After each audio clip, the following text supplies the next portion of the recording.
hasn't fought like a fighter, and he won this damn fight.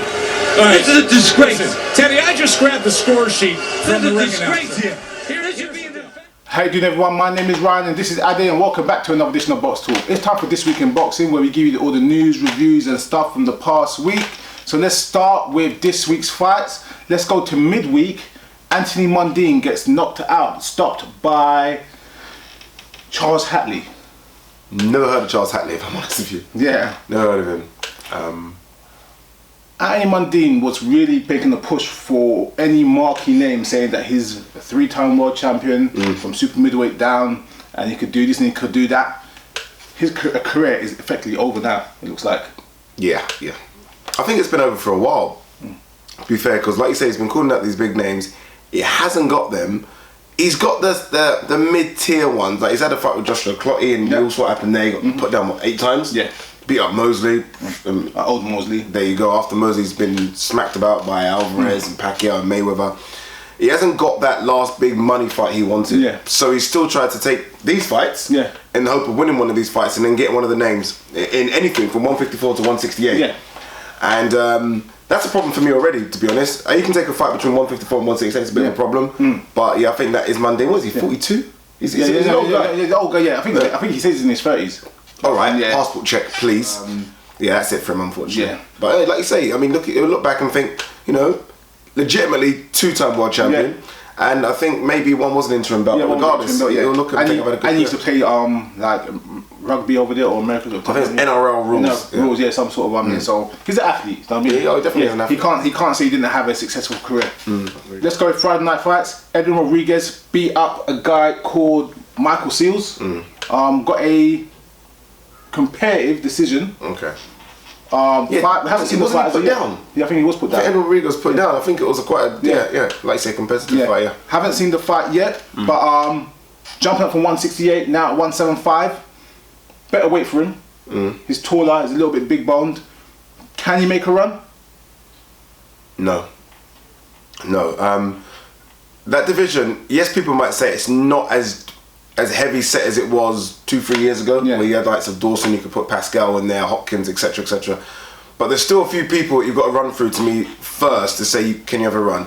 Even at Cleverly, we saw what Cleverly did against Fonfara. I wouldn't mind seeing that matchup. And then there's Fonfara, and Fonfara is that guy. You beat him, then you can excel to the likes of Kovalev or Bertebiev or Bramer and all those other guys. I think there's still at least 4 fights between him and a Kovalev or a Stevenson.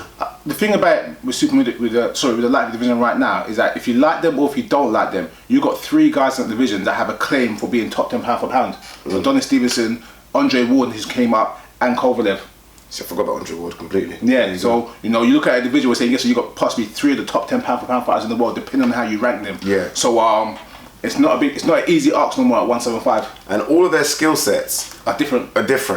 Stevenson will hit you and you're getting knocked out. Kovalev will hit you and box, you're getting knocked out. And Ward will just embarrass you. Yeah. So, no, he can't have a run, to be fair. And like I said, let him fight a Bramer, Fonfara, Bertebiev. Even a Tavares Cloud, he's not fought anyone yet. Yeah, Tavares Cloud. Is he retired? I don't know. Since he got beat up, I haven't seen him at all. Yeah. He's on milk carton. Yeah, milk carton, Definitely he's gone missing. Wow.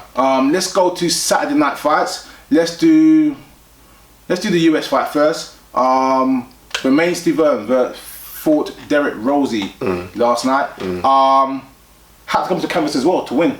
Close cards. I think the scorecard also was 96-94. So you're looking at 6 rounds to 4. So it could have been close enough to a draw. But first fight decision to Deontay Wilder back in January. I'm not sure what the Steven is. January 2015. That's the last time he fought. Okay, so Deontay Wilder's been quite active then. Yeah. Okay, didn't know he'd been that active. No, Steven. Nah. Yeah. Nah. I said before the Deontay Wilder fight, I said he's beaten nobody. Yeah. I mean, I think me and you went back and forth a little bit, and I've said, look at his record. I know Ariola was there. Ariola, let's be honest. Ariola only turns up serious when he really wants to be serious. And we looked. Every time Ariola steps up, he gets lost. Exactly. Every time he steps up to someone, so I didn't really think of anything, but I still thought Steven was going to beat Wilder. But regardless, he lost. You lose unless you're going through contractual problems, which I don't think he was with Don King. Why have you taken nearly a year to get back in the ring again. I think he's making a little bit easy money. I heard he was sparring with MMA guy fought Brock Lesnar. Frank Mir. Oh, okay. He was sparring with Frank Mir. Okay. He was sparring. Yes, he has been sparring. Yes, because Frank Mir also mentioned it. He's been sparring with Frank Mir, change, isn't it, then? an MMA guy. So he's been helping people out, but not really helping himself. Yeah, but I follow him on Instagram and Twitter, and he has been saying, especially on Instagram, he's like, I'm back and I'm this and I'm that, and I'm like, okay, cool. You know, let me see you fight someone. I don't think you need to fall back and fight someone outside the top 20 because the risks are there. You got put down by a kid outside the top 20. Now it's like you're gone. Yeah. He fought someone in the top 10 and that happened to him, not a problem. Yeah. But there's a lot of guys in the top 10 that want to fight him. He's not fought them. I don't. One thing I will say about Derek Rosie is that he's capable. Yeah. Yeah. Like he's not. Everyone knows who Derek Rosie is. Yeah. He's not saying he's not a killer. He's not a contender. He's not a gatekeeper. But he's kind of got a little bit of a name. He's got a little bit of swagger. He's got a little bit of skill. So yes, he got dropped, but it's not like you got dropped by a total nobody. Does that make sense? Yeah. Yeah, I guess so. Alright then. Let's go to the UK fights. We had Huey Fury in a blowout. I think it was 2 rounds. Honestly and truly, not much to say there. I thought Huey Fury, all this talk was supposed to be on the Vladimir Klitschko Tyson Fury card. After last night's performance, he could be. It was that easy. It was that easy, okay. It was that easy. That'd be embarrassing if he does. Yeah, it was that easy. Also, Lee Selby's brother, Andrew Selby. Yes. He fought last night in his second fight. Again, he got a second round blowout. Easy fight, but I'm not gonna lie, I was not impressed. To be fair though, he was fighting a guy that was 10-0. I know it might be 10 bums he's fought, but you don't fight a second guy in your second fight who has a record of 10, I think 10 or 11-0. So that's impressive. Yeah, that is impressive. I tell you what I didn't like. He was walking around the ring with his hands literally by his side. And like, I think that's your second pro fight. Like, you want to start getting your form right and getting your technique and just being professional, not showboating, not having your hands down. You know what I mean? Not walking and slipping shots and counter shots. He won. He got the knockout, got the stoppage. So I'm not criticizing that he won, but I think when you having your second pro fight, you want to go about it in a more professional manner. To be fair, Richie Woodall and Anthony Ogogo ringside said this is the best fighter they've ever seen amateur in the England setup. Well, sorry, the GB setup.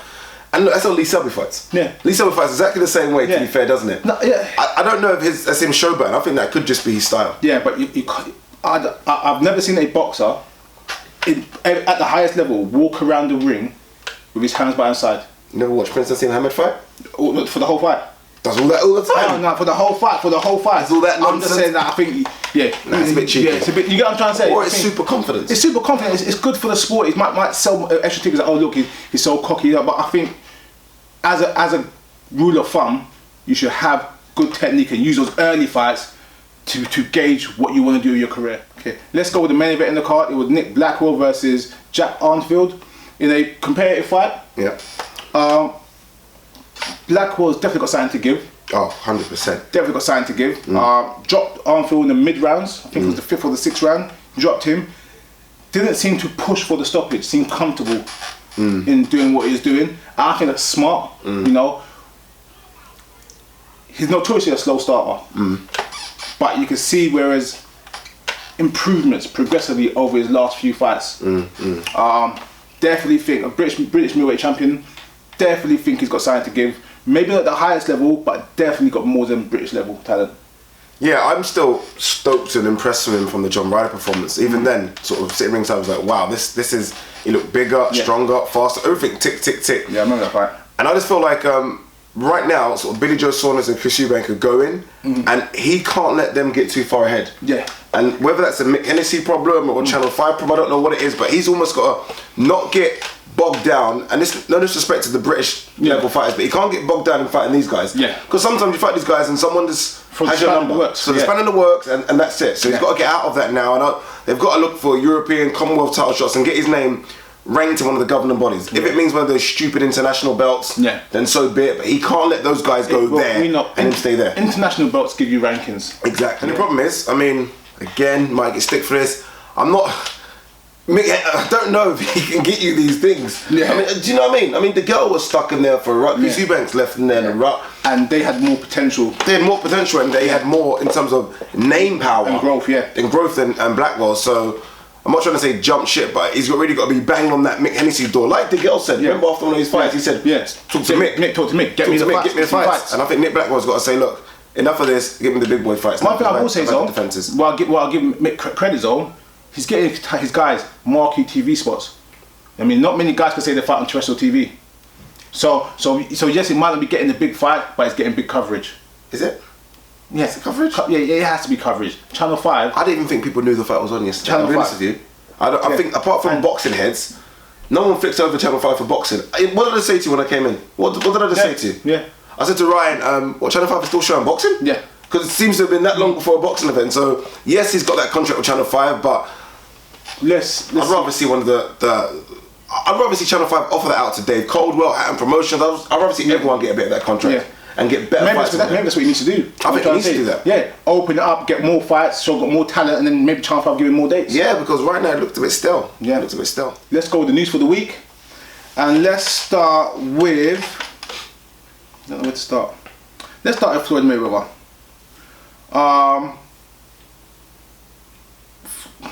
Not taking into account what happened last night in the UFC. But Mayweather was very critical of Ronda Rousey being on the cover of Ring magazine, saying that it's a shame or kind of a disrespect to have a MMA fighter, which is a sport that's competing with boxing, and having their poster child on our magazine. What do you think of that? I'm split. I'm split, but I'm in favour of Floyd. Same here. So there's you're 100% fair. That's the difference. I'm like 75-25. So Floyd's right. I mean, the Ring magazine is the Bible of boxing. Yeah. And unless they've announced that they're going to go into MMA or start showing MMA or showcase MMA, then it's boxing. Do you know what I mean? It's very strange for them to have anything to do with MMA. And at the worst, ladies' female boxing still goes on. Yeah. It still happens. Yeah. Support them. Because right now, female boxing is literally in the doldrum. No one talks about it. So if you're going to put a female on, put Ronda Rousey, put one of their ladies on as well. See, don't just put an MMA fighter on. See, that's what my problem was with it as well. Because obviously Ronda Rousey was fighting a ex-boxer and a former boxing world champion, they should have put both of them on the cover. Yeah, Holly Holm. If they put Holly Holm and Ronda Rousey on the cover, I would have had no problem because it's saying, look, it's a boxer versus an MMA guy, and they could do an article based on the different transitions of the sport. I would have respected that article and respected that whole thing. To have the magazine with Ronda Rousey on there solely by yourself, when you got a whole host of boxers back in the day, like Layla Ali, Lucia Riker, the Coleman's door, and they ain't never got the cover of Ring magazine. Yeah. You know what I mean? On my defense of it, and this is only a small defense, I hope it goes to serve as a kind of a wake-up call to boxing promoters. Let's be honest, the Oscar De La Hoyas, the Bob Arums that have promoted female boxing, but have not promoted it well enough. Yeah. Ronda Rousey is showing you what the potential is and what her potential is right now. I mean, look at the pay-per-view numbers. Yeah. I mean, they said, what, 57,000 in Australia yesterday? She's showing what you can do if you promote. And I think that boxing model, Oscar De La Hoya, I've almost looked at ladies boxing like, everyone rubbish. Let's not forget Ronda Rousey. That card from the UFC last night in Australia, which is in like Australia attendance record, was headlined MMA record was headlined by two female fighters. Yeah, Joanna Jędrzejczyk and Ronda Rousey. Exactly. So it shows that women can headline shows if you push them correctly. Let's stick with Floyd Mayweather news right now and carry on with his disagreement with Adrian Broner. This one, I agree with Broner. Basically, Adrian Broner and the money team are going back and forth over the Ashley Theophane fight, and the money team has been golding Adrian Broner. Not Mayweather and Adrian Broner, but the money team, Mayweather's camp. Broner done an interview, I think it was a radio interview, and said, F the money team. Not at Floyd Mayweather, at the money team that was obviously going back and forth with him. No, that's Floyd Mayweather. F the money team, the boss of the money team, Mayweather, that's Mayweather. So now, Floyd Mayweather and Adrian Broner had a discussion over the phone. Broner explained himself to Big Brother, and they were cool, and they were okay. Floyd's now done an interview after that, saying Broner's this and Broner's that, and discrediting Broner's win, which is fair, saying how can Broner get a world title shot after losing against a guy that lost. The same argument we said on our show, and had a big go at Mayweather, at Broner. Now Broner's calling Floyd Mayweather back and say, what's going on, mate? Mayweather ain't answering his phone, ain't responding to texts, ain't doing nothing. We know this for sure? How? Go out there, you can find it. Okay. Yeah? So Broner done an interview now saying, look, I've been calling him, I've been chasing him down, he won't respond to me. This is like a little girl. Come on now, we're supposed to be friends. We already discussed this.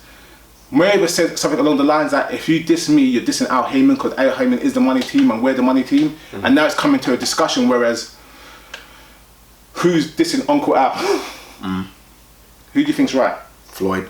Floyd? Yeah, Floyd. How is Floyd F the right? money team. I'm sorry. It's like someone saying F the Oladipos. Well, I'm an Oladipo as well. No, for real talk. F the money team. I am the money team. When people think of the money team, they think of Floyd. They don't think of Ashley Fairbairn or Badu Jack or J-Leon Love. Floyd's the head of that money team. Don't say F the money team. If you've got a problem, say F Ashley Fairbairn, F J-Leon Love, F Badu Jack. Say F the money team. Money team is, as much as we want to put, money team is Al Heyman and Floyd Mayweather. They've given you your chances. If it wasn't for Floyd, I'm not even thinking Broner. Because he keeps on saying big brother, big brother. For some reason, every time I think of Floyd, I think of Broner. And I feel like you've almost disrespected your clan there by saying that. Okay. That's my point. Flip side to the coin. Broner has a poor attitude. We know this. I'm not a big fan of Broner's attitude, but you have to be fair when it's fair. You got the money team guys, which is more than one of them, beefing and arguing with Adrian Broner, which is a single entity. Yeah? They're beefing with him, so he defends himself and said, look, these money team guys, I say F the money team, but then he spoke to Floyd after and they agreed and said, look, and he explained himself. For me, if me and you have a disagreement and me and you speak on the phone and say, oh, it's cool, it's not a problem, blah, blah, blah, blah, and then you go out and make a video and say, guess what? Fuck Ryan done this and Ryan done that. It's like, wait a minute, didn't we just spoke about this? I don't believe that happened like that. But this is what you're going on what Adrian Brody said. No, I saw the Floyd interview. Yeah, but I don't think that's what you're saying that they've had a phone conversation and then Floyd's done that. I think it's more than that. But it could be more, but what's been released and Floyd said nothing more after he's done his interview, that's unfair. Because you're giving someone a false sense of security saying we're cool, there's no problem, we're friends, but then you go behind their back and say something negative. And then when you're trying to get a resolution and call the guy and say, look, what's happening? He doesn't answer your phone. But they've obviously planned to fight the 50th fight with Floyd. That's what I said yesterday to someone. I said, that seems like a setup for me. 100% it's the setup. Yeah. Those guys have obviously planned to fight. The bigger fight right now is Mayweather versus Cotto if Cotto wins. Yeah? I don't think Cotto's going to win. You can't sell the Canelo fight again after that performance a couple of years ago. The Broner fight you can sell. I don't know if it generates more. Weight would be a funny thing, what weight will be at, but yeah, they're definitely trying to push that. Because this stuff has just come from absolutely nowhere, to be fair. And Floyd to make that comment and Adrian Brody to then come back on it, this is a bit pathetic. It's almost like two brothers arguing, and I can definitely see these guys fighting. They're supposed to fight a couple of years ago, all the rumours. Yeah. But not they were supposed to fight, but the rumours were like, saying, Broner could cause Floyd trouble because, so we never know. We'll see. Also, interview with Playboy magazine, dissing Floyd Mayweather. Saying what? Saying that Floyd hurt boxing, weren't good for boxing, basically trying to take away his achievements and strip him down completely. Stay retired, we don't need you, and blah blah blah. A really negative article from Oscar. And I'm not the biggest fan of Mayweather. I'm trying to say, like, I love his fights, I love his performances, but his attitude I think is poor. Like I've said loads of times on videos. You love his fights? No, the performances are sharp. You can't criticise it. Come on now. Fights. You watch it and you think, wow. I've fallen asleep watching it. No. His ability is amazing. Yeah. But Oscar saying this stuff is, for me, is out of bitterness. But one thing I will say about the whole Oscar conversation, if you don't like someone, you got like someone. You can't try to strip someone their achievements. And his article is trying to strip Floyd of his achievements. That your pay-per-view numbers don't count, your sales don't count, your record breaking don't count. It's like, well, you can't take someone's achievement. If you've done something, you achieved it, you can't snatch it away. So on Oscar's behalf, that sounds really poor. Yeah, no, 1,000,000,000% agree with that point about, look, regardless. And we have it, I've seen, I don't know what video we did, I think it was a Froch video. And we said, oh, Froch has fought, and someone tried to break it down, well, yeah, Froch fought that person at 33, yeah, look at that fight, that person was running, and Froch fought that person after defeat, and it's like, there's so many excuses for Froch wins. I'm sorry, look, someone's done it, they've ticked the boxes, they've got the belts, leave it as that sometimes. When you achieve legendary type status, regardless of how you've done it, and I'm trying to say, you've done it, you can't be taken away. As much as I diss Dion, I can't ever take the fact away that he achieved something and winning the WBC heavyweight title. That's his achievement. So even though I think he should do more with that, you can never take that away from someone. Tyson Fury has a rant on gays and calls the Klitschko's devil worshippers. Did you read the article? No, I didn't, but I've read it on Sky Sports. Sky Sports done something of it. They said he couldn't go too far because I guess it was almost crossing too many boundaries. Yes, it was. But I said to someone in reading this, and you can break the article down in a bit, but I said to someone in reading this, the fight sold. You've got the fight. Yeah. Forget, obviously I don't know if you're trying to take up pay-per-view points or whatever you're trying to bring up now. It's done.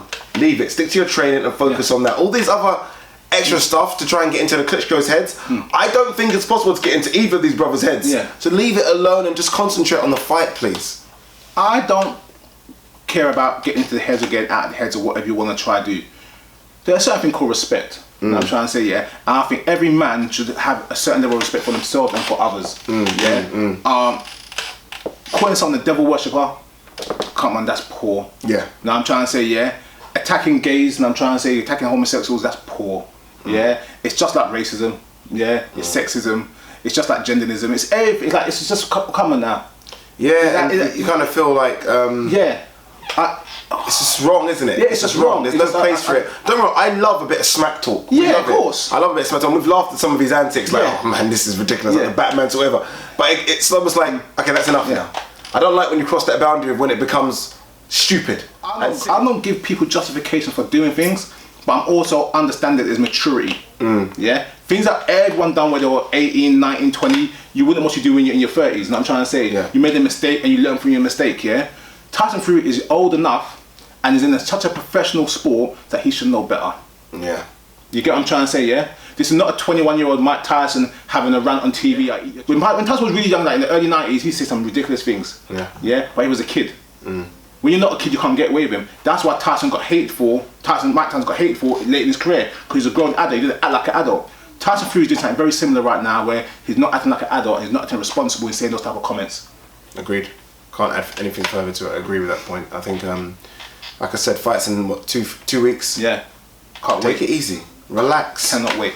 Relax. And a few tweets recently of Tyson Fury's in shape. And and I'll be honest with you, should he not be? He shouldn't. I mean, we're getting these tweets that Tyson Fury's in shape, and I'm like, okay. Should he not be in shape? Me and Miley were going back and forth about Tyson Fury's his condition and where he stands in this fight, and made some very valid points. But I think we're in for a very, very impressive night of heavyweight boxing. Anthony Joshua Dillian White card is now official pay-per-view. Yes. 2 weeks after the Klitschko Fury pay-per-view. Yes. A lot of feedback already. A lot of stories going on right now. I think it's going to be a hard sell, especially right before Christmas. 2 pay-per-views within 4 weeks of Christmas. But also, is the card pay-per-view? I've yet to see. Boxing scene kind of said this. I think they had a conversation with Eddie Hearn, and he said you're trying to sign up fights. It depends to me who Mitchell's fighting, who Campbell's fighting, and I think Belly's been announced, isn't it? Belly's fighting. Yeah. So Belly, Massanek, Dillian White, Joshua, Spike, Chris Eubank Jr. It was always going to be pay-per-view. It was always going to be pay-per-view. Again, it's almost like I stacked it as pay-per-view. When I look at the fights really on paper, I think Eubank smashes Spike. Sorry. I think Joshua smashes White. That's rhyming so far. I think Bellew. It's all about Luke Campbell and Kevin Mitchell fighting for me. Okay. I don't think it's cast pay-per-view. Straight up. When Matchroom done the big one early in the summer, when they brought over Gradovic, they brought over Linares. Yes, that was pay-per-view. That was free Kevin watch. Johnson, Brook, Frankie Gavin. That was 3 world title fights. And Joshua. And 3 international fighters that came over. Linares was the champion, had to pay him, bring him over, you had to bring Gradovic over, you had Josh, you had to bring Kingpin over. I understood where the money was coming from. And the fights in those cards, all of them were legitimate fights at the time. Yes, everyone said, now Joshua did blow out bloody Johnson, but at the time, everyone said, it's going to get rounds. It's a fight people believed in. There's no world title fight. There's no world title fight. Exactly. That's not pay-per-view. That's what I'm trying to say, yeah? There's no world title fight. You get my point now. So every fight on that card had belief in something, yeah? This card, I don't have belief in none of the fights, yeah? And once I don't have belief, it doesn't mean that the fights are not good, but there's nothing in that card that I think, that's a real, No, you're right. I'll take it back. For me, it can't be a pay-per-view of no world title fight. Okay. Let's be fair. Look at the fights on their own merit. Belly Martinek is a standard fight. That's not a main event fight. Yeah. Eubank Jetta is mostly not a main event fight. No, so Eubank Spike is mostly not a main event fight. Of course, it's not a main event fight. That's what I'm trying to say. Yeah. The only fight that's really a main event there is Joshua White. That's why I've said I'm very interested in seeing who Kevin Mitchell fights. That's what I'm saying. I'm very interested. If they had 3 main event type fights, I will call it pay-per-view. But they don't. It does seem a lot of. It's almost like a couple of Saturday night fights which are free, just put together, all in one. But we'll see. We'll see. I'm looking forward to the card. I think it'll be a good card. I'm looking to enjoy the night of boxing, but I don't think it's worth pay-per-view. Yeah. You almost feel like even if they could have kind of put Crawler Perez on there, at least this, a genuine world title fight. Yeah. Do you know what I mean? Yeah. But I guess that's the model right now. Pay-per-view fights. Quick fight news: Nicholas Waters is back, fighting on the 19th of December against someone called Jason Seesaw. I'm not sure. The name sounds familiar, but I can't. When I saw it, I couldn't picture him in my head. Did he move up in weight, Nicholas Waters? Yeah. He moved up in weight. So he's 130 now. I think he's going 130. Yeah. Okay. So 130. And Lomachenko is talking about going up to 130 as well. Yeah. I'm telling you right now, Axeman, Lomachenko, 2016 for sure. Too much for Axeman. Huh? Too much for Axeman. I'm telling you right now, what I saw last week, Lomachenko, I'm scared for Jamaica. Someone has an amateur record. He's special. How can you have an amateur record of 396-1? Yeah, he's special. No, really. He's special. How's that possible? He's special. 396-1. I'm telling you right now. You call me crazy, but I mentioned it last week on This Week in Boxing that I should do my own. We should do a new pound for pound list. I will have Lomachenko in my top 10. Don't care what you say about he ain't fought no one. He ain't had people. What I see is his skill set, and it is bloody phenomenal. Nah, yeah? it really I don't care. He gets a very, very decent ranking in my top 10. Yeah. All right then, let's move forward. Liam Smith versus Jimmy Kelly. What you mean from Enter the Dragon? So it was supposed to be Mosley. Mosley was the top. Mosley. And that would have done good numbers. Then it would have been Molina. Then Molina. Now Jim Kelly. Yeah. Jim Kelly, no joke, a year ago, fought a guy whose record was something like 6 wins, 36 losses. This year, Jim Kelly fought someone who had 2 wins, 4 losses, or 2 wins, 4 losses, 1 draw. This year, he got the WBO Intercontinental title. I don't know how he got it, and they instantly ranked him in the top 8. Now, I'm not going to blame Frank Warren for this, because he has to fight someone within the top 10 rankings for a voluntary, or the top 15 for the WBO. Top 15, for the WBO. So he's fighting number 8, which is not bad. But you have to blame the WBO for ranking this guy that way, that high. I'm not saying he's not a good fighter, but with a record like that, and the guys he's fought, the other 2 guys he's fought this year or 3 guys this year, had decent records, but they weren't killer records. You don't deserve a top 8 ranking at 154. I blame Frank Moran and WB. I blame both. No, I blame. You got to, because Frank Moran's the promoter. He's the promoter. He brings his guys over. No. But this is what I'm trying to say though. If you have to defend in the top 15 and you go through all the rankings and number 8 is a guy you could get, he's local. You could get some cheap money on him. Local? Is he from England? Yeah. He's local. You could get some. I'm sorry, from England. He's local. You get some money from him. He's from England. Yeah. Jim Kelly. I'm sorry, he is. Yeah. That's the WBO. That's not Frank Warren. Of course, it's Frank Warren. Frank Warren, matchmaker, has picked this guy. Look, it's about putting bums on seats. It's about Box Nation getting subscribers up. It's about Liam Smith almost getting deserved recognition for being a world titleist. Fans, look, one thing you got to say, look, we're fans. Fans are not going to go through WBO rankings and say, oh, this guy's 8 and this guy's this. They're going to say, okay, who's this Jim Kelly kid?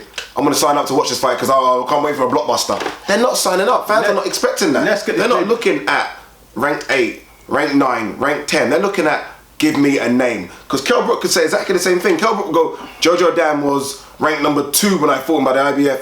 Frankie Gavin was ranked number 4. Fans are still booing Kell Brook. I'm trying to get the records, of the top 10, and you see what I'm talking about. No, I'm not arguing that. I'm just saying that Frank Warren is to blame, because fans don't care about those kind of things. And Frank Warren has been a promoter for what, 30, 40 years, should know that fans do not care about anything about someone being ranked in the top 8. So you got to get a mandatory in your top 15, and the 15 names are 15 Jim Kellys. What do you do? But you don't know because 15 names aren't 15 G killers. No, the only That's name, hypothetically speaking. Melina was available. What's Melina? I think the names I saw in there, the only names that I would recognise in WBO's rankings, off the top of my head, was Andrade was in there at number 2 or number 3. Get Andrade then. He fought last week. Get Andrade again in December. I think Andrade won fly over for December. Get Andrade. You telling me Andrade, who fought an easy fight, wouldn't come in December? I think they had Lara in there as well. Get Lara. Everyone else in there was not really. Get Melina. I want to know what happened with Melina. Someone mentioned that I don't think Melina could come over here due to visa problems. Okay. Get him to travel. Yeah, that's what I heard. Something along that Melina couldn't get over here due to visa. All I'm saying is that fans are not going to be as sympathetic as me. He thought. Yeah, basically voluntary. They're going to think, who's Jim Kelly? Deon Wilder said, Klitschko is declining. I could beat him now. Okay. Leave it to you. Yeah, of course, yeah. I mean, sure you can. Yeah. I mean, you know, I don't get it. I hate sound bites. I hate when people do this. I really, especially boxers. When boxers do it, their fans are like, yeah, man, see, he said he could beat Klitschko, but Klitschko's not signing to fight. You know that rubbish what people do.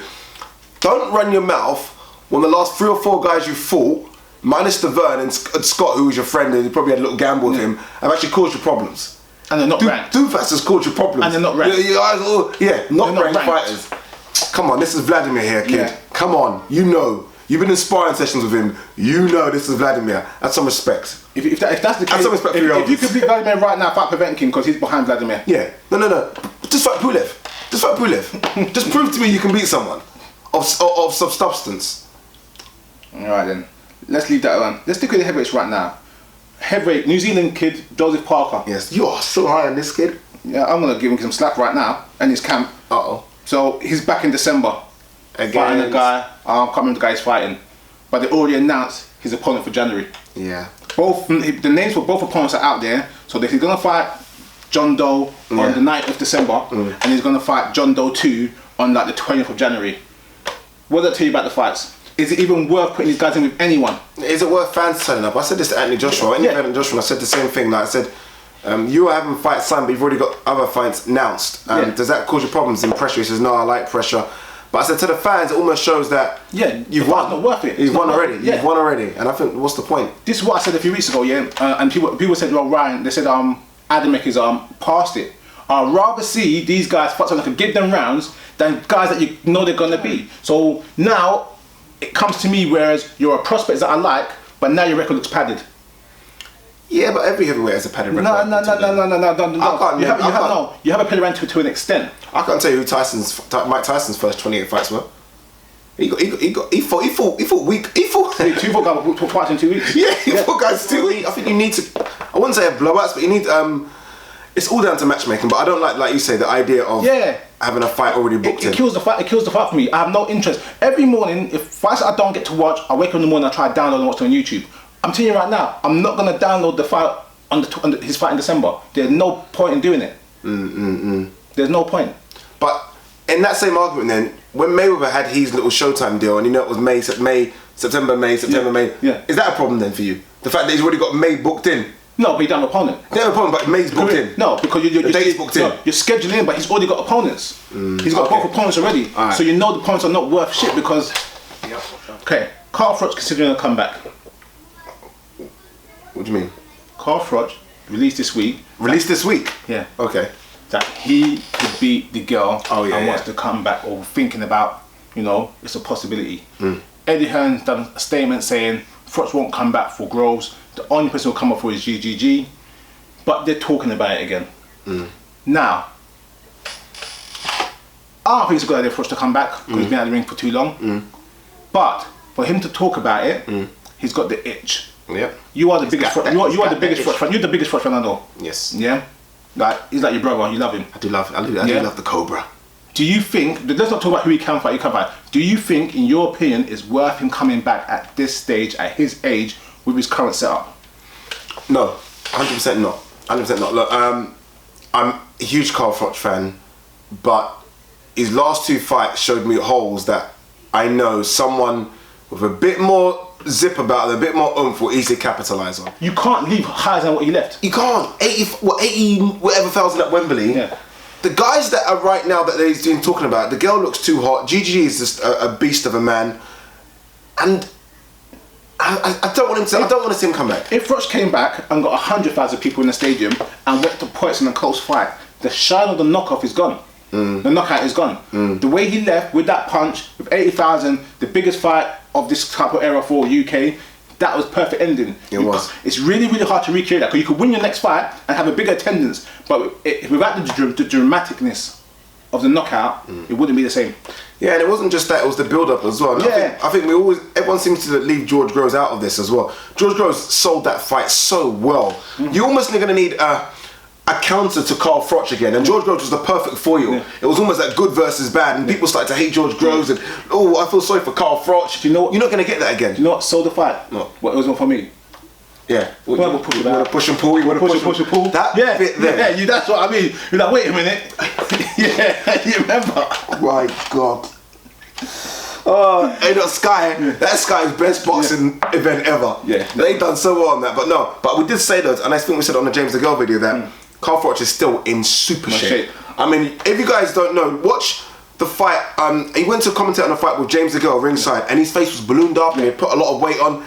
This Carl Froch right now, I guarantee you, is not more than 174 pounds. Yeah. He looks still on it. He looks like, give me the call, I'm good to go. Yeah. And I wouldn't be shocked. He ain't buying no new suits. Exactly. He is still in shape, and boy, if the girl beats Bute, I don't know. I just don't want to see him fight again. I want him to walk away like Joe Calzaghe and to call it a day.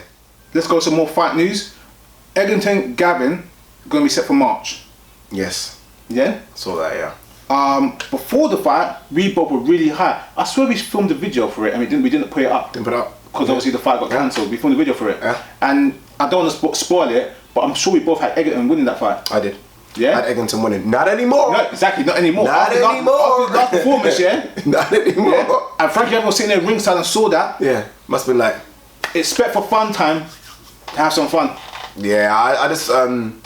But then, no, to be fair, not anymore. I thought it was going to be close all the time anyway. So for me to think it was going to be a close fight, Eglington would nick it. Yeah. Seeing Eglington's got a few holes and Frankie Gavin being the world level fighter, yes, people might say he's not. He's a world level fighter. He's fought for a world title. And he's got beat by Bundu, who's a world level kind of opponent as well. So he shows that he's like that kind of just below the fringe world level, top 15, maybe top 20. He'll capitalise on every single hole that Eglington shows him, and Eglington has got a lot of holes. Yeah. You know, he's got a lot of holes. So I'm telling you right now, Frankie Gavin's not a puncher, but if Frankie Gavin put down Eglington the way he got put down, Frankie would have ended that fight. Yeah, it's true. Because when he gets up, he'll smoke his boots. Yeah, we'd have got him. Yeah. All right then. That's in March, isn't it? That's in March. You're saying now. Oh, Oscar and Jay-Z is doing a box talk. They are betting on Canelo Alvarez. Okay. $100,000 bet to each one of their respective charities. It's a pound for them, isn't it? Yeah, it's nothing for them. They could have bet much more than that. Yeah, why don't you go $1 million? No, they could. Yeah, easily. Easy money. Easily. Easier for, I do believe though, easier for Jay-Z than for Oscar. Yeah. But regardless. So I thought about this quickly. Guys, if you and your friends are betting on this fight, on Canelo versus Cotto, let us know what you're betting for. Yes. Me and Addy's got a bottle of single barrel Jack Daniel on it. And let us know what you're betting for and who you're going with. Yeah, because it gets, when you're past 20, it's no longer enough to say, I bet you. Yeah. You've got to put something on the line. Yeah. You've got to want to watch that fight and think, I'm going to lose something here. Put something on the line, guys. Tell us what it is. Yeah. Rigonda's been added to that card, hasn't he? Yes, he has been added to that. That's what the next thing to add to. Added to the card. His fight, I can't remember the guy's fighting, but almost doesn't matter for him. Yeah, just being active. Yeah. Which I think is a good thing, but it's also a bad thing.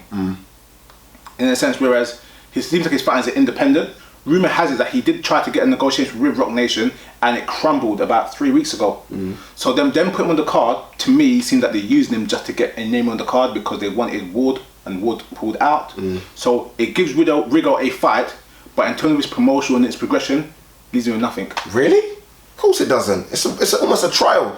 You smoke that guy's boots and look as impressive as you are. Believe me, they're taking to the back room and they're signing the contract for you straight away. Okay. If he looks really good and the crowd are going crazy, he's signed, 100% he's signed. As it stands right now, they've not got that. How many fighters has Rock Nation got? Not a lot. His reputation is damaged.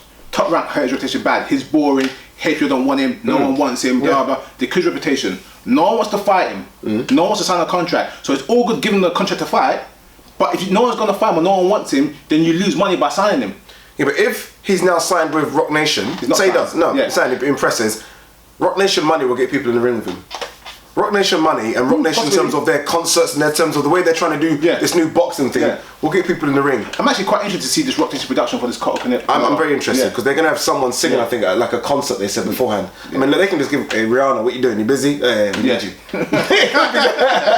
It could be, hey, B, hey, Beyonce, you chilling? Let's hope they have a wardrobe malfunction on that day. Why, what do you want to see? Just saying. What, for which one though? Beyonce or Rihanna? Which one would you prefer to have a wardrobe malfunction with? Beyonce. I like the thickness. Rihanna. That's sexy. Yes. See, you like slimming. I like the thicker booty chicks. Alright, guys. Yeah. All right then. Vote right now. Rihanna, Beyonce. Yeah. It's official. Andre Ward has relinquished his WBA belt. Yeah. Yeah. Yeah. And then he says he's definitely at 175. Yeah. But he goes onto the HBO show, The Fight Game, and says, regardless of what he signed for his contract, he will not be forced to fight Kovalev anytime he doesn't want to fight him. He's already signed the contract. And his third fight in his contract is a deal. He's saying he will not be forced. Why is everyone trying to push me? He'll do it when he wants to do it. He said something along the lines of, we waited 4 or 5 years for Mayweather Pacquiao and look what he done because he built the fight and they've done this. How come we could wait for that fight but you can't wait for my fight? Done. I'm done with him. I'm done with him. Yeah. Andre Ward, no joke, is going to wake up and the ship has sailed. Why on earth would Andre Ward? He's not a tough fighter. He's not head. Why on earth would he put his name with Mayweather and Pacquiao? Doesn't he know that was an 8-weight world champion going to fight a 6-weight world champion? These are guys that have had marquee pay-per-view events beforehand. Okay. Who are you? Alright, let me tell you know, it's his fans. It's his fans. You know, it's you guys' fault because of all this. He's the best fighter in the world. He's pound for pound #1. He's seen all these things and thinks I'm the man.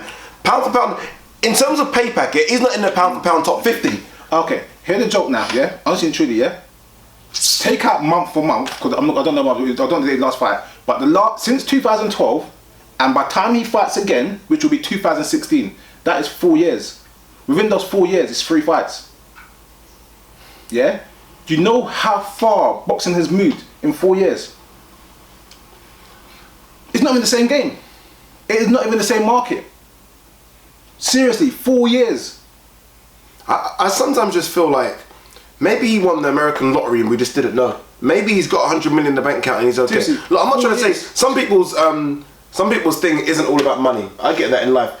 It must be in boxing because this is the toughest sport you can do. Yeah.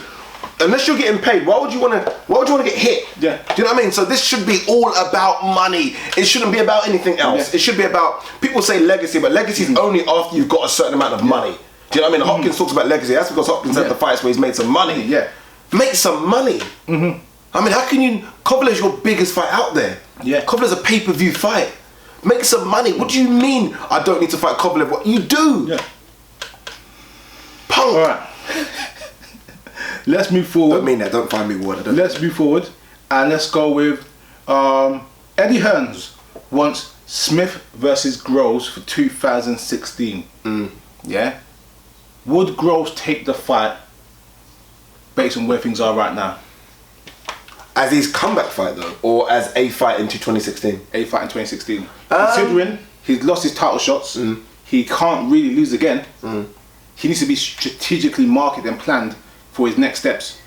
Do you think Smith, who's now an official contender and a risk, fits in that market plan?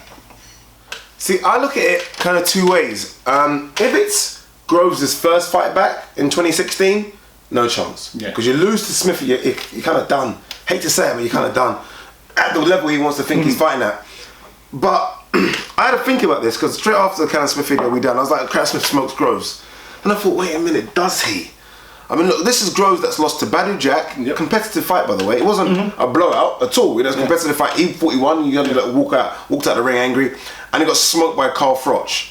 So he got smoked by the guy that at the time was the #1 super middleweight in the world, and He got beat by the guy that is probably ranked number 2, definitely outside the top 3. Yeah. That doesn't mean you're still a formidable fighter. You're still a formidable bloody fighter. Yeah. Do you know what I mean? So to the point. And I just feel like we get high so quick. Like Canelo Smith, he's gonna. And I'm thinking, wait a minute. If Groves catches Canelo, Groves gonna hit. Yeah. Groves has got power. He's got speed. He's got a bit of everything. Yeah. It's just mentally. So the problem with Groves is that even his performances in between, he hasn't looked the best. Yeah. And that's where you feel doubtful. Whereas guess what?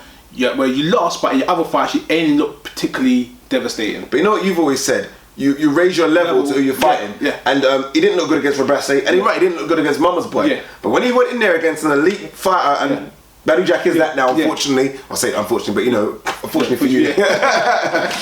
And he showed that he can raise his game still. So I don't know.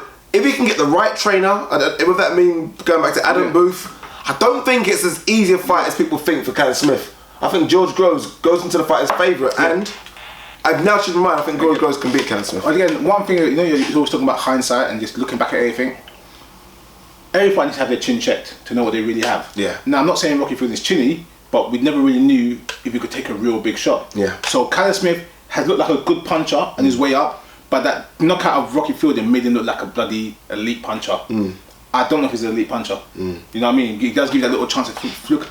Once the hype is settled down, it gives you a chance to look at things and guess what? But I still think Smith is on the up. And I think and Groves on the ascendancy. Yeah. Well, I wouldn't say under the ascendancy, but it's definitely leveled off now. Yeah, definitely. Let's not forget how high people were after the first Groves Froch fight. Yeah. He done things. Look, whatever Canelo Smith done, whatever we got for Canelo Smith after the Fielding fight. Let's not forget the first 6 rounds against Froch. Yeah. People were going, oh my god. Yeah. And that's what I think people were forgetting. And that was what 18 months ago. Yeah. Only 18 months ago. So now for me, Groves is damaged goods, but he's not done. This week we had the Chris Eubank Spike O'Sullivan presser. Minus who? Yeah. Minus for 2 weeks. Yeah. And interesting to see Chris Eubank without English there. And I think he held his. I hate that name, by the way. Absolutely. We're going to talk about that in a second. But I thought the fight's definitely got a little fire in it. Yes. Definitely got a little fire in it. Yes, I make Eubank the favourite. Yes, I think he could get a stoppage. But we've got a fight on, for sure. Yeah, we probably have the best fight on the card. Yeah. So far, I guess we have to wait to see Mitchell and Luke Campbell's matchups. But Spike definitely comes in with, you're nobody, Chris Eubank, I will beat you. But to be fair, he done an interview with Sky Sports Ed Robinson, and Ed Robinson said, do you think Eubank's overrated? And to be fair to Spike, he said, no, he's a good fighter. He's a good fighter. Don't get me wrong, I don't think he's... I like that. I like that as well. He didn't say, he's overrated, he's beat no one. He says, no, he's a good fighter. I just think I am an elite fighter, he says. I don't know if Spike's an elite fighter, but I like that kind of that you're not overlooking him. He's aware of the threat in front of him. Love it. He would train and be prepared mentally accordingly. Yeah, and I think, you know what I mean? For Spike, yes, he's been fighting in America. Yeah. And but he's almost been on the undercards of undercards. Yeah. This is his big chance now. Yeah. This is going to be a big pay-per-view event. O2 Arena sold out ages ago. And I think the opportunity is there. And I think someone will look at these opportunities and think, I saw what Billy Joe did to you. Yeah. I saw the Chudinov for the first 6-7 rounds. There's something there for me to attack. And I think he will attack. But I to lose. That leads into the main story of the week. I don't like reality TV. I don't watch Big Brother. I never have. Never watched Celebrity Get Me Out of Here. I watched the first Big Brother. I have to admit, I watched the first Big Brother. I don't get it. It just seems fake TV. Not something I pay interest to. Adrian knows me. Only thing I really watch, as you guys know, is boxing. Yeah. You know what I mean? And a little MMA. I'm gonna be watching TV this Sunday and every evening for the next couple of weeks. It's only 2 weeks. That is 2 weeks. I think so. That's what Gillian said. While Chris Eubank, English, is in this house. Or what is it? In the jungle. So I'll tell you something that's very interesting. Yeah. Someone said about a year ago, maybe 2 years ago, that Chris Eubank, obviously it's his son, but he's almost doing it for himself. Yeah. They said something about that he's self-serving. Self-serving. I think you might have even said it. I think, when he comes into the ring and he does all this bravado, and I'm like, no, it's not, it's his son. Yeah. this opportunity has come now, and it kind of tells me he's doing it for himself. I don't. People might think, what? You know what I'm saying? A little line on himself again. He likes the limelight. Yeah. He likes it, and I think Chris Eubank Jr. has almost brought Chris Eubank Sr. back to the limelight, or should I say English, back to the forefront. And this proves it to me by him going in the jungle like this. Yeah. Did you see the picture? The press picture for I'm a Celebrity with the hat on. No. It is the funniest picture. The smile, not the smugness. You can see all of English, as you said, in that picture. Seriously, he'll do well. He do well. So is he not here for the fight, or he is here for the fight? He's back for the fight. Okay. So the fight's on the 12th of December, which is roughly 4 weeks from now. So he's got 2 weeks over there. And then he will come back, and this fight will get more hype over that. Then him going on this show might even get this fight more pay-per-view numbers. Yeah, be like, oh, Chris Eubank. And he'll talk about the fight on the show. Yeah. You know, that show does always... Is he allowed to do that, do you think? Of course, he could do it. It's reality. Yeah, but they can edit everything.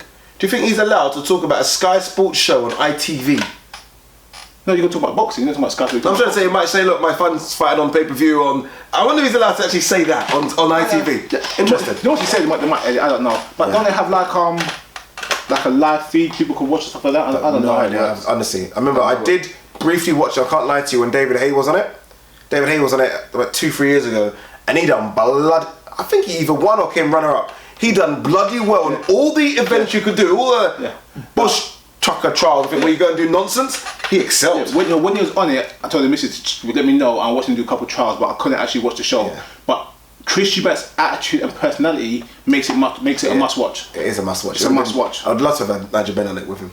Oh. Because there's them two say they're friends. No, put them in the trial together. Oh my God! Why did ITV not think about that? The competitiveness. Why did ITV not think about that? Let's be fair, Ben's over here anyway. Ben's been over here back and forth for the past 2 months. Imagine that, a bush trucker trial. Ben versus Eubank.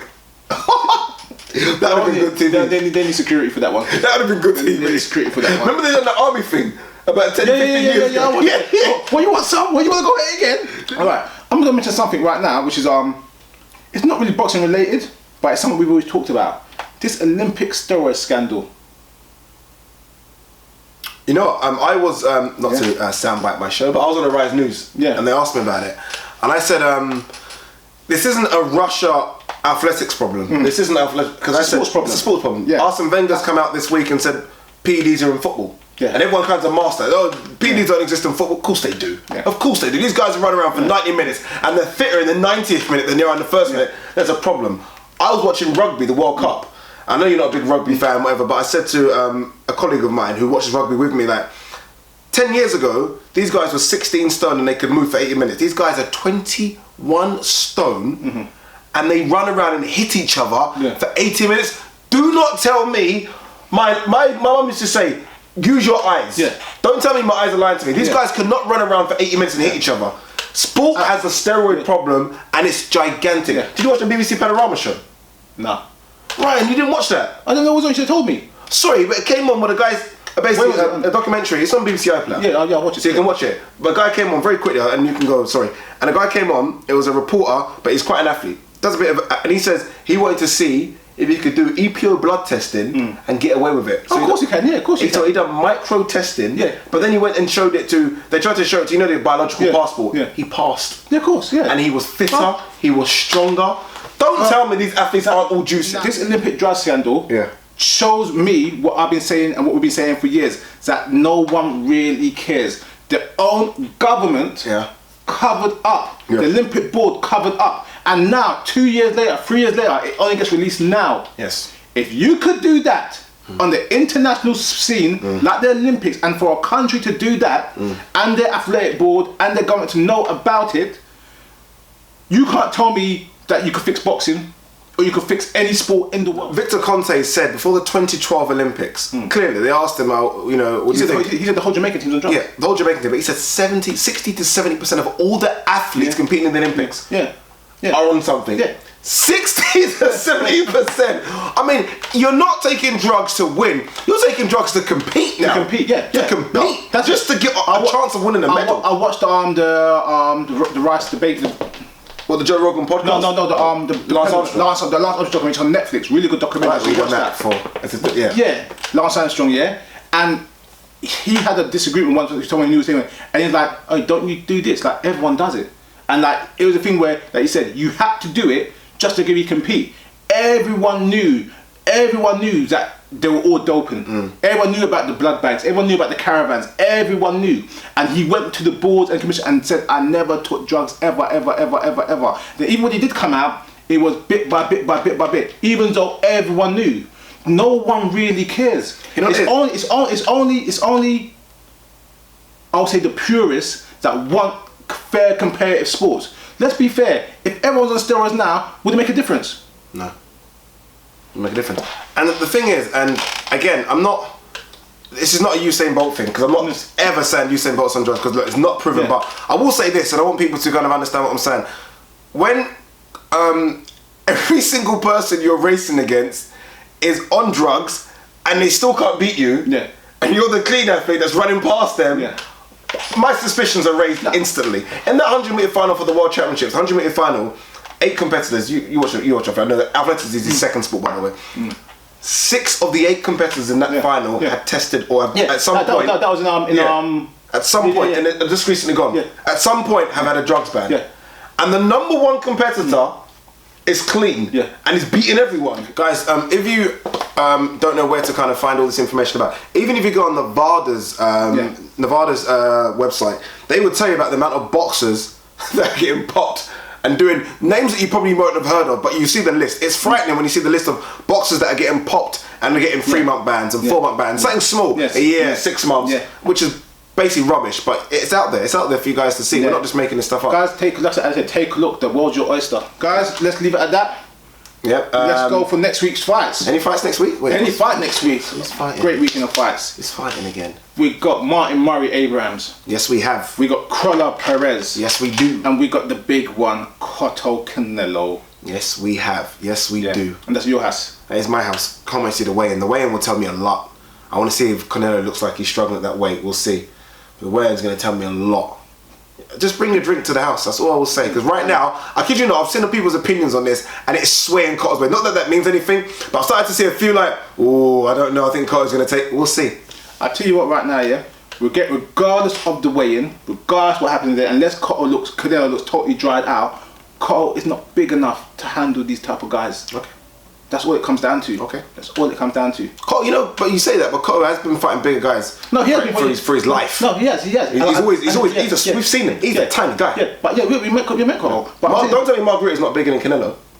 Margarita's bigger than Canelo. Yeah, but Margarita's not as skillful as Canelo. No, I'm saying he's bigger. He's bigger. He's bigger, strong, but he's not as skillful. No, because you said big. You said big. Yeah. I'm saying, well, Cotto's more skillful than Canelo. Listen, Cotto is more skillful. Cotto is more skillful than Canelo. One second.